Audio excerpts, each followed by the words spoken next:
Hello नमस्कार, मैं doctor Rajneesh Kumar आप सभी का एक बार फिर से हार्दिक स्वागत करता हूं। आज की वीडियो लेक्चर में हम चर्चा करेंगे कि हिंदी के जो प्रमुख कवि हैं उस वे किसके समकालीन हैं या फिर वो किस शासक या राजा के दरबार में रहा करते थे। प्रायः आपने देखा होगा कि प्रवक्ता, असिस्टेंट प्रोफेसर या फिर यूजीसी नेट जैसी परीक्षाओं में सवाल पूछे जाते हैं कवियों की रचनाओं से संबंधित, उनके विषय वस्तुओं पर आधारित या फिर कालक्रम को ध्यान में रखते हुए, चाहे वो कवियों का कालक्रम हो, चाहे रचनाओं के प्रकाशन वर्ष के हिसाब से सवाल पूछे जाते हैं। लेकिन कई बार सवाल ऐसे भी पूछे जाते हैं कि फला कवि किसके समकालीन थे या फिर किसके दरबारी थे।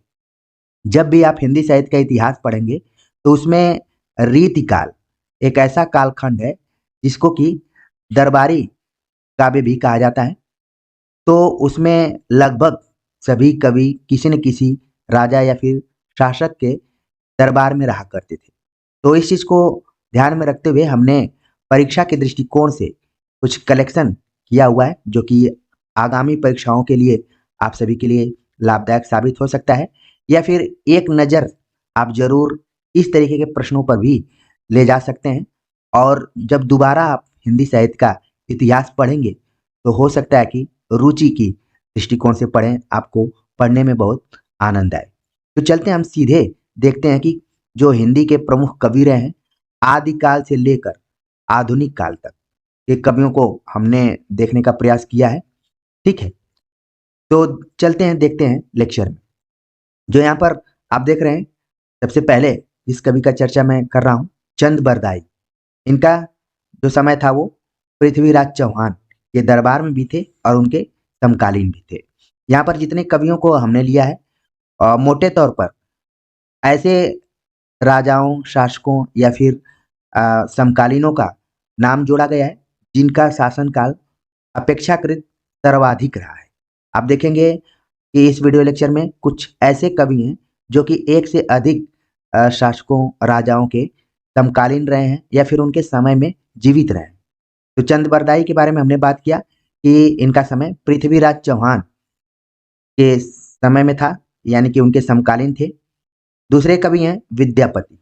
विद्यापति का संबंध कीर्ति सिंह और शिव सिंह दो राजाओं से जोड़ा जाता है, और विद्यापति ने कीर्ति सिंह को आधार बनाते हुए दो खास रचनाओं को लिखा है जो कि प्रायः परीक्षाओं में पूछी जाती हैं। और मैं यही उम्मीद करूंगा कि आप सभी भी कमेंट्स कर कर बताएंगे कि कीर्ति सिंह को आधार बनाते हुए विद्यापति ने किन दो रचनाओं को लिखा है। सभी परीक्षार्थी जानते हैं और छात्र भी जो सामान्य तरीके से पढ़ाई करते हैं उनको भी ये उत्तर पता होगा। तीसरे कवि अमीर खुसरो के बारे में बात करें तो अमीर खुसरो पूरे हिंदी साहित्य में एक ऐसे कवि हैं जिनका संबंध कुल 8 राजाओं से रहा है, जिसमें कि बलवन का और अलाउद्दीन खिलजी का प्रमुखता से नाम लिया जा सकता है। तो शुरुआत में यह आपने 3 कवियों को देखा जिनका संबंध अगर हिंदी साहित्य के दृष्टिकोण से देखें तो आदिकाल से जोड़ा जा सकता है। ठीक है, और ये किसके समकालीन थे या फिर किसके दरबार में रहते थे वो भी आपको समझ में आ गया होगा। आगे बात करें रामानंद। रामानंद सिकंदर लोदी के समकालीन थे। इसी तरह से कबीर भी सिकंदर लोदी के समकालीन थे। और यूपी पीजीटी 2013 का क्वेश्चन पेपर देखेंगे तो उसमें इसको आधार बनाते हुए एक सवाल पूछा गया है कि कौन सा राजा या फिर शासक कबीर को दंड स्वरूप इनके पैरों में जंजीर बांधकर तालाब में फेंकवाने का प्रयास किया था। तो वो सिकंदर लोदी था। तो कबीर सिकंदर लोदी के समकालीन, रैदास भी सिकंदर लोदी के समकालीन थे। बल्भाचार्य का भी संबंध सिकंदर लोदी से।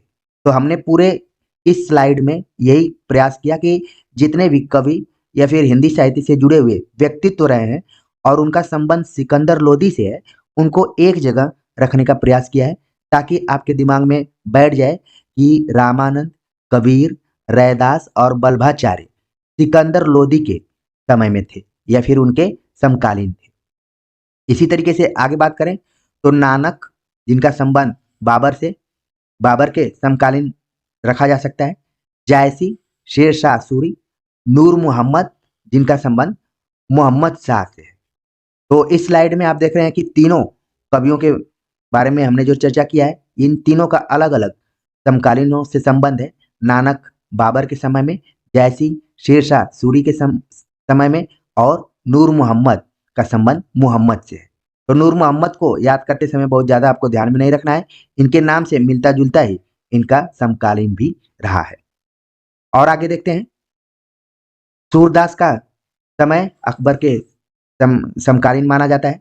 इसी तरह से कुंभन दास का संबंध भी अकबर के समकालीन है, और कुंभन दास ने तो अकबर के बुलाने पर दो पंक्तियां भी कही थी जो कि परीक्षा के दृष्टिकोण से काफी महत्वपूर्ण है कि संतन को कहाँ सीकरी, आवत जात पनैया टूटी, बिसर गयो हरिनाम। तो ये पंक्ति भी परीक्षाओं में पूछी जाती है। तो इनका संबंध अकबर से है।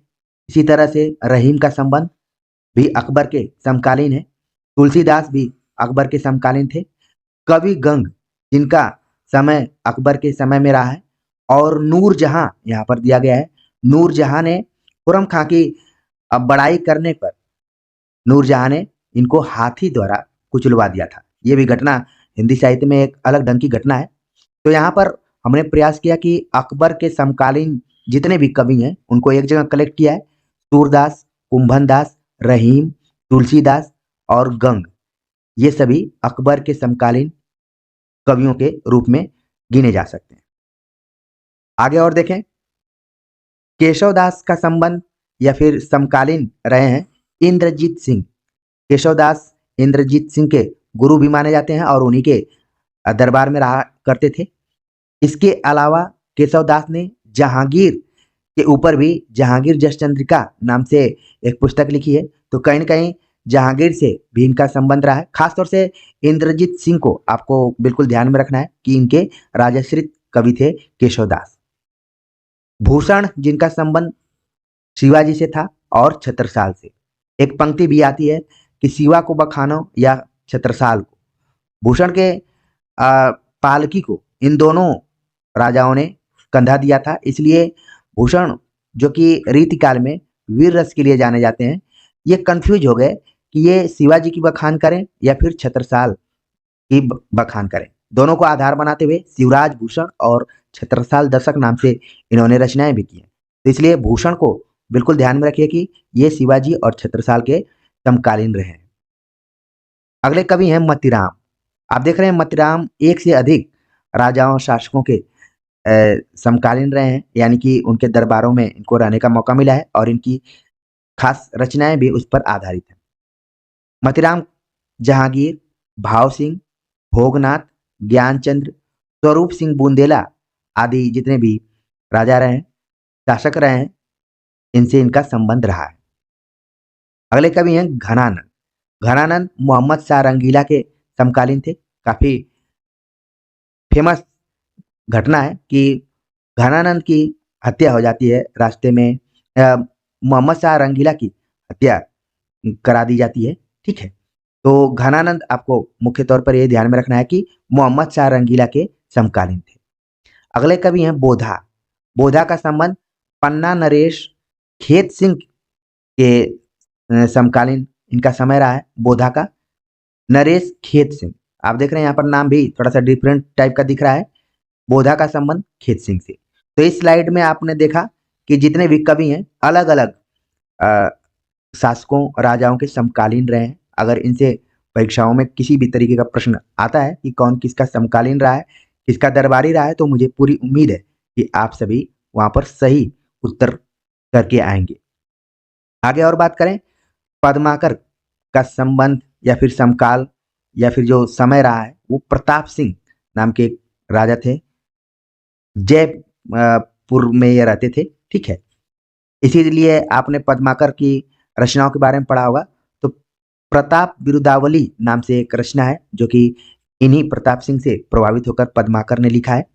बिहारी लाल, जो कि राजा जय सिंह, महाराज जय सिंह के दरबार में रहा करते थे और इनको सचेत करने के लिए अन्योक्ति अलंकार को आधार बनाते हुए इन्होंने एक पंक्ति लिखी थी कि अभी तो नहीं पराग नहीं मधुर मधु नहीं विकास ही काल अली कली ही स्यो बधियो आगे कौन हवाल।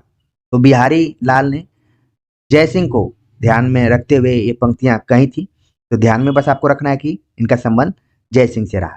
अगले कवि हैं पुहकर, जो कि जहांगीर के समकालीन माने जाते हैं। ठीक है, आगे देखते हैं कुछ कवि हैं जिनका संबंध या फिर समकाल शाहजहां का समय रहा है। सुंदरदास, कुलपति मिश्र, चिंतामणि, जगन्नाथ, ये चारों कवि शाहजहां के समकालीन हैं। ज्यादातर सवाल जगन्नाथ, पंडित राज जगन्नाथ से संबंधित पूछ लिया जाता है कि किसके समकालीन थे, शाहजहां। सुंदरदास, आप देख रहे हैं कि इनकी गणना निर्गुण संत कवियों में की जाती है, जो कि श्रृंगार रस के विरोधी थे, लेकिन इनका जो समय है शाहजहां के समय में था। ठीक है, कुलपति मिश्र और चिंतामणि भी शाहजहां के समकालीन है। आगे देखें तो वृंद नाम के कवि हैं, जो कि नीति परक बहुत सारी कविताएं रचनाएं किए हैं, और इनका जो समय रहा है औरंगजेब के समकालीन रहे हैं। इसी तरह से आलम, आलम का समय मुअज्जम नाम के एक शासक थे, उनसे रहा है। तो ये कुछ ऐसे हिंदी के प्रमुख कवि थे जो कि किसी न किसी राजा शासक के समकालीन या फिर दरबार में रहा करते थे, जिनसे कि हो सकता है कि आगामी परीक्षाओं में सवाल पूछे जाएं।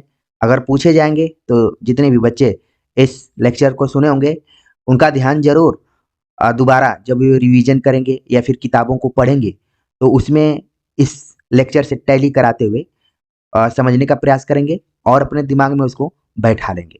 तो इसी चीज़ को ध्यान में रखते हुए हमने सोचा कि पिछले लेक्चर में गुरु शिष्य परंपरा पर बातचीत किया था, इस बार बातचीत करना चाहिए कि कौन कवि किसके समकालीन या फिर दरबार में रहा करता था। तो उम्मीद है कि ये लेक्चर भी आप सभी को पसंद आया होगा। कमेंट्स कर जरूर बताइए। मिलते हैं एक नए टॉपिक के साथ, तब तक के लिए नमस्कार।